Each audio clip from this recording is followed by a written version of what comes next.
China's Communist Party is at a crossroads. As the party prepares to usher in a new generation of leaders, its political direction is being questioned.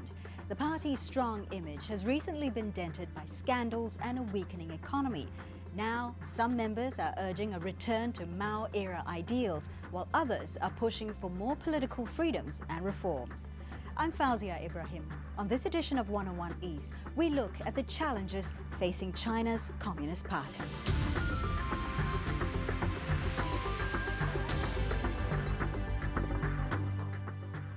大海航行靠舵手，万物生长靠太阳。雨露滋润禾苗壮，干革命靠的是毛泽东思想。 In a time of uncertainty, praying for a China of the past. For Lu Shenzhong, a retired factory worker in eastern China, Mao Zedong is more than a founding father. He is a religion.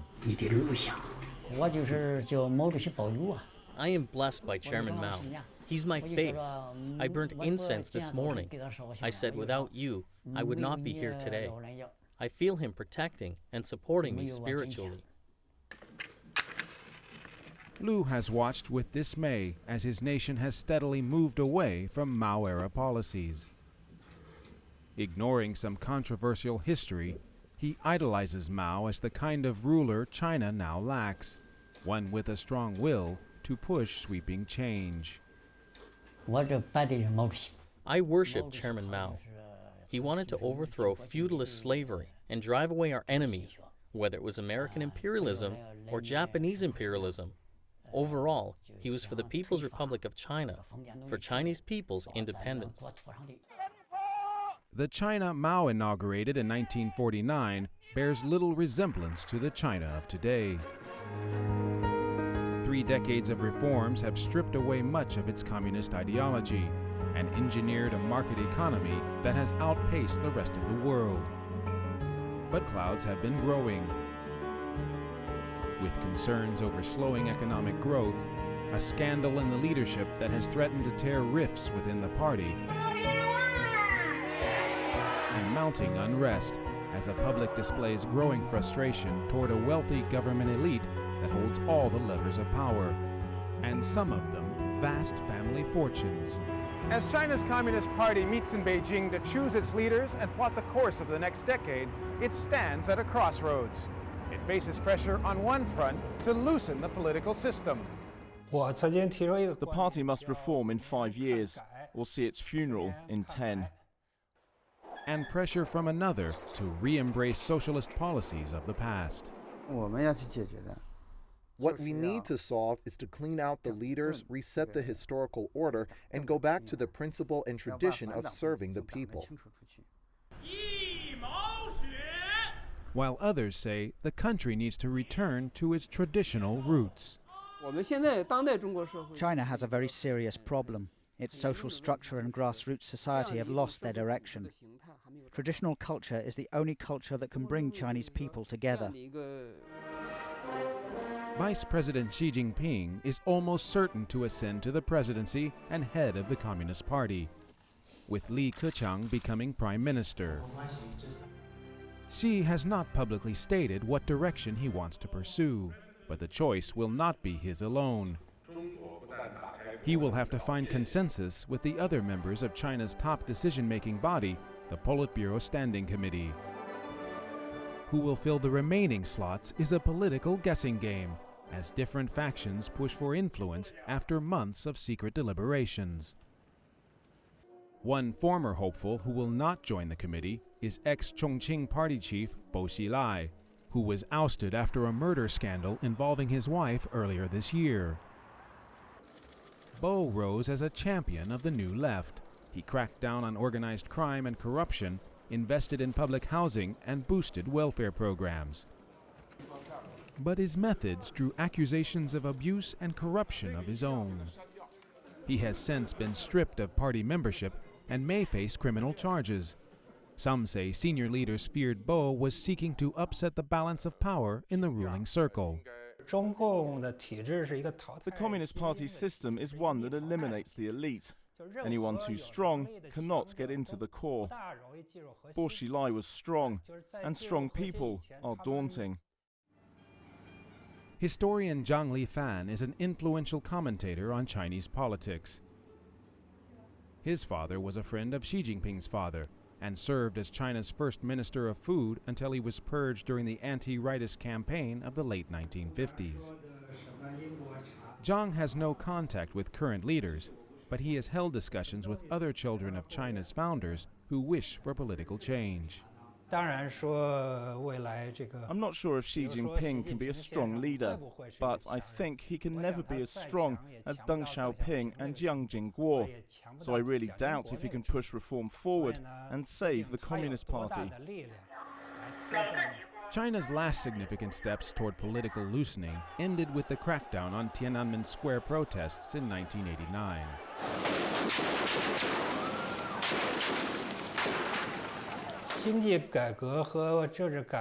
The wheels of economic reform and political reform are not in sync.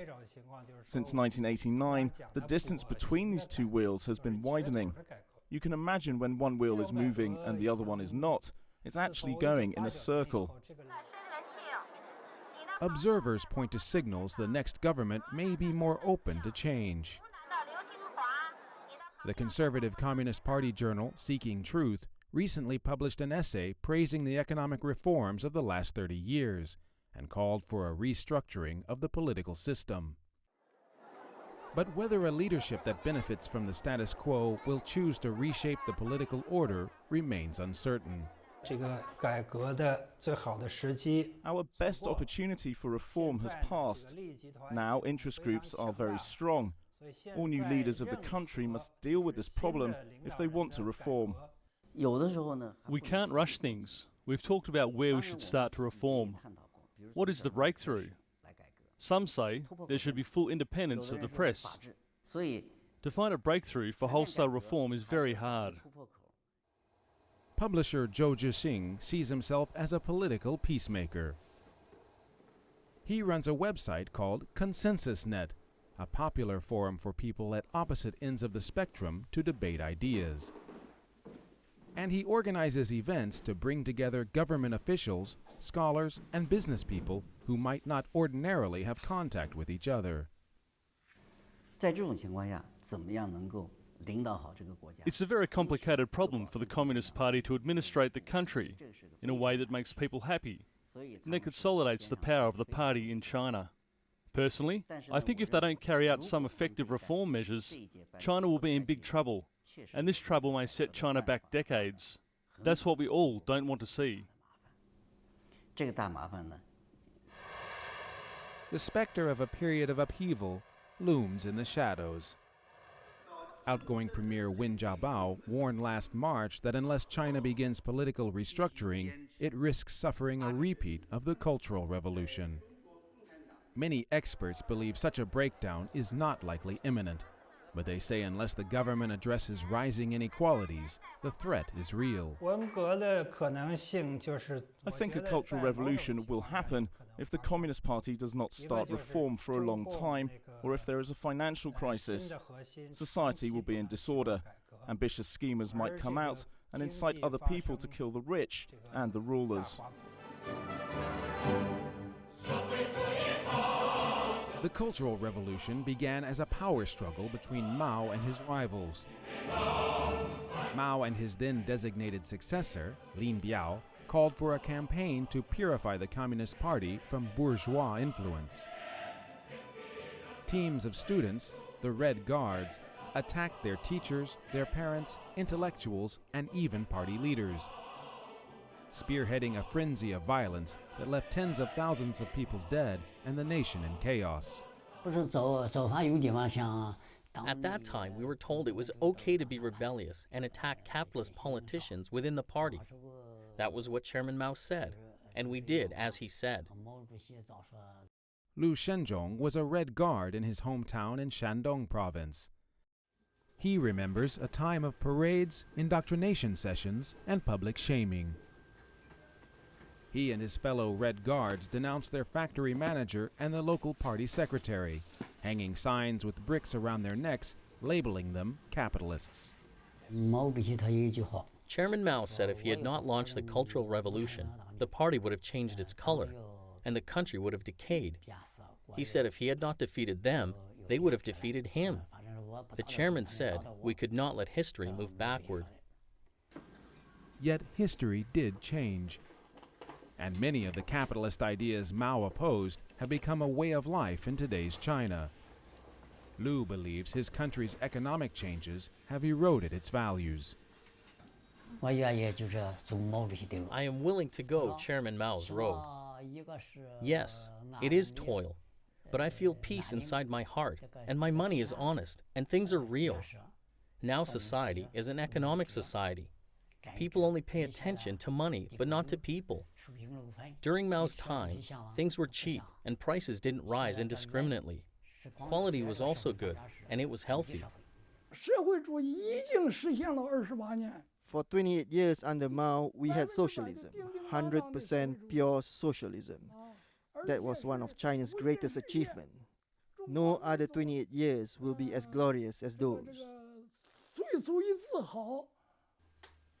Li Cheng-rui is convinced China's future, like its recent past, will be in socialist color.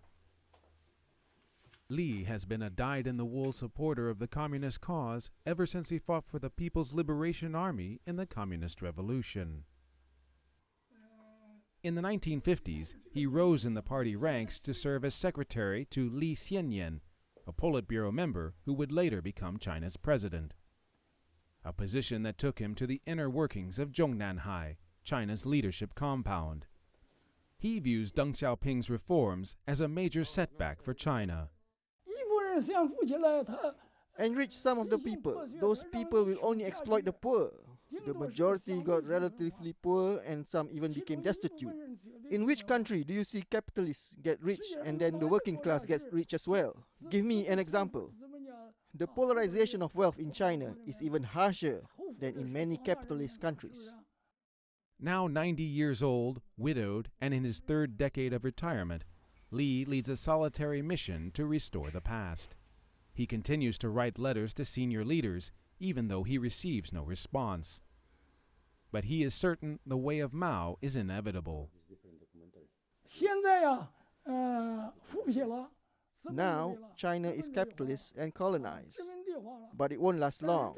Its internal contradictions will force China back to Mao's socialism. This is predetermined, but the process will be complicated and difficult. Nostalgia for the Mao era has recently re-emerged on the national stage.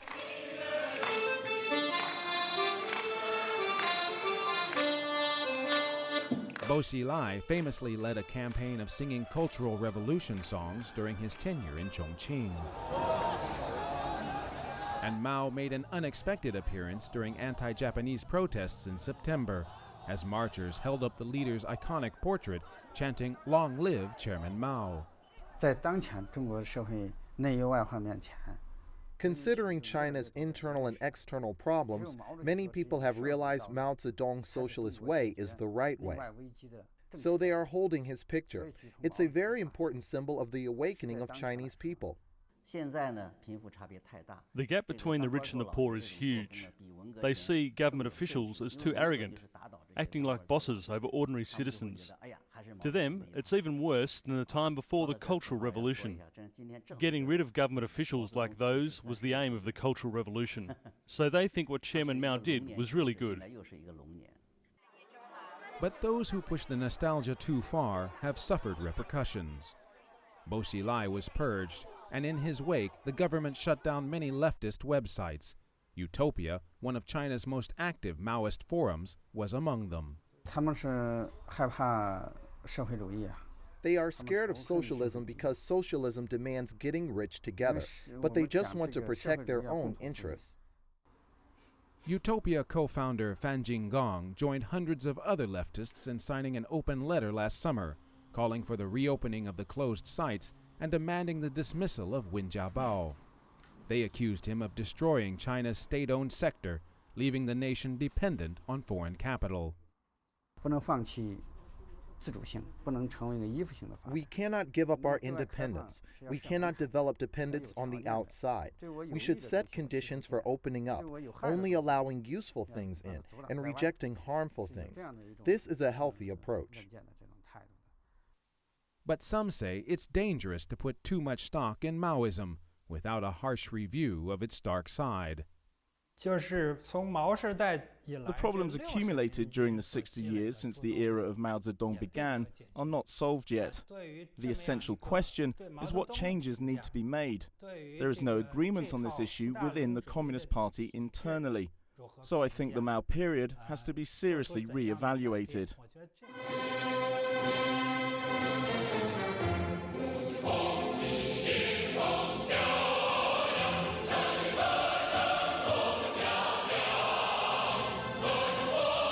An experiment to restore a Mao-style utopia has been underway in a central China village for the last 25 years.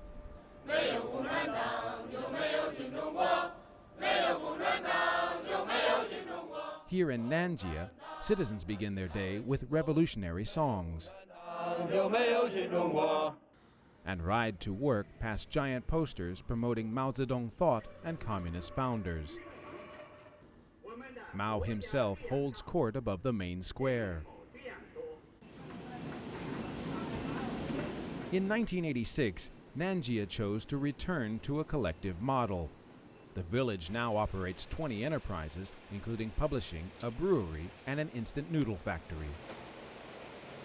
Citizens in good standing receive free housing, education, and health care. We were looking for a theory to support our recollectivization, and we decided Mao Zedong thought could guide us.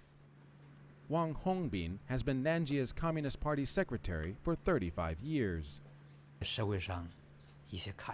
Some people say the public sector is less competitive than the private sector. Since Nanjie began developing collectivism in 1986, many private enterprises have collapsed. Nanjie Tun's public sector business not only survives, but also our products are so popular that our production is unable to meet market demand. Nanjie's citizens say they are happy to trade higher salaries for better benefits. Resident Yu Changshen and his wife live on a pension in a government-provided apartment. Many of my relatives have seen my home, and they said that my life was better than theirs because I was living in a very reassuring environment. And they are right. I don't have to worry about my future. But only certain people can earn full benefits. Non-citizens, including migrant workers who help fill factory payrolls, usually do not qualify. Village residents are rated on a 10-star system to determine how many benefits they receive. They earn stars for work performance, neighborliness, and for following the law. If you only have 9 stars, that means you have to pay 10% for your medical care. But if you have 10 stars, you don't have to pay a cent.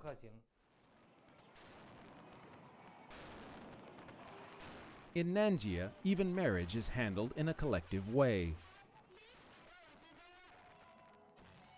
New couples tie the knot in a mass wedding held once every October on China's National Day. The group wedding is an advantage of collectivism. It shows the warmth of a big family. Also in this way, we can prevent some extravagance or old bad habits.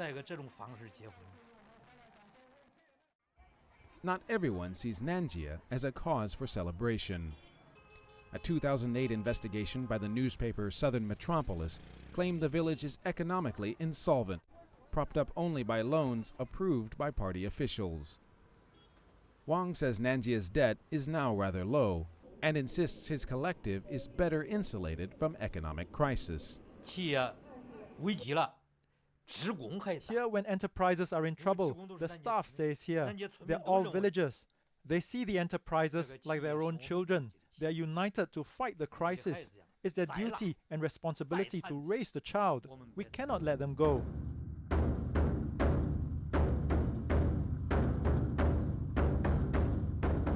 One movement is seeking political inspiration in a father figure from China's ancient past. philosopher whose teachings had a profound influence on Chinese society and government for 2 millennia.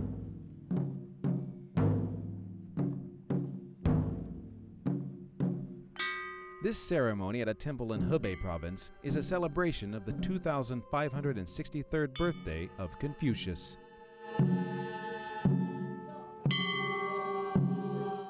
In attendance are local Communist Party leaders, a rare sight since the Cultural Revolution, when Confucianism was condemned by communists, and many of its temples and shrines were destroyed. They've ruined the system through collectivization. Destroying tradition was a condition for Mao to set up his new society blueprint. The system shaped in the Mao era runs completely opposite to the Chinese tradition. Yao Zhongqiu is a writer calling for China's government to rehabilitate Confucian thought. China is Confucianism. No matter which direction China goes, its foundation is Confucianism. It can't have stable order without the root of Confucianism. This has been proven by the past 2,000 years. Yao says for today's China, Confucius' teachings about virtue in government have never been more relevant.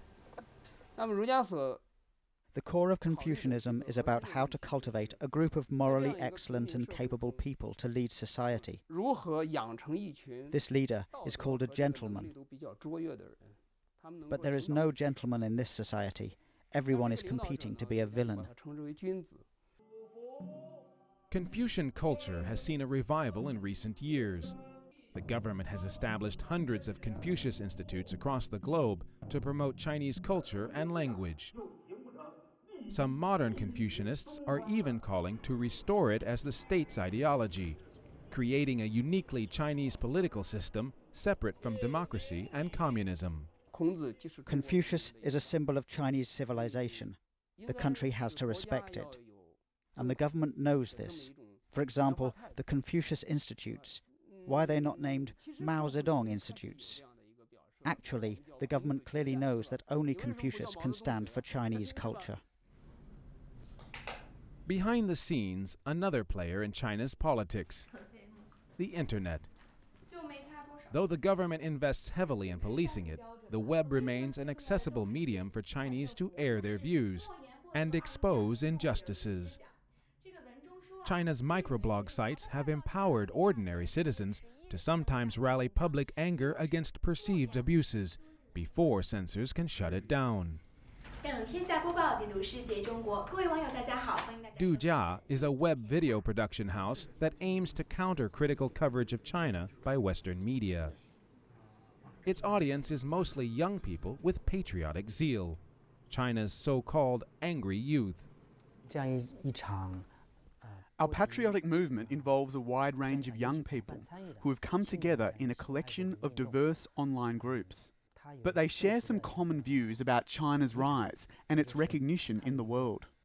Many young people have actively started to express their thoughts on politics and the economy. That's what the internet provides us, an easier access which ordinary youth can join. But no one knows if online pressure will penetrate the confines of the leadership compound of Zhongnanhai. Few young people have much hope for any rapid opening of the establishment. I think China will not witness tremendous changes after the Congress because although we have a new leader team, but we are still under the leadership of the Communist Party. So I think nothing will change and the basic policy will still be carried out. Sure, there's some problems within the Chinese political environment, but it's no use to pay too much attention to it, because we normal people can't change much. Sometimes it's not good for us to care about it. I'd rather pay more attention to my own life. But some say it is only public pressure that will influence change. Reform will definitely fail without the public support, because the anti-reform forces are very strong within the party. A warning at this pivotal moment that if the government fails to heed the voice of the people, it does so at its peril.